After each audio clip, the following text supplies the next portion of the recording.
Today we have a lot of animals. Let's learn their names.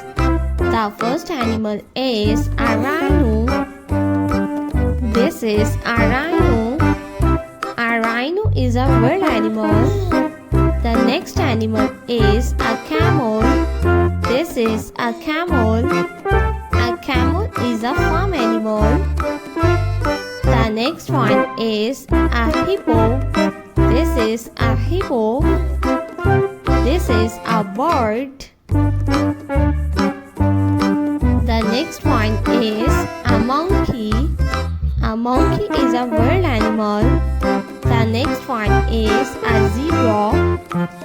A zebra is a wild animal.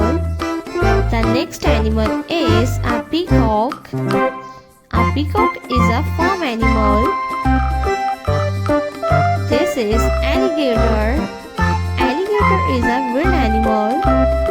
The next animal is a lion. A lion is the king of forest. The next one is a leopard.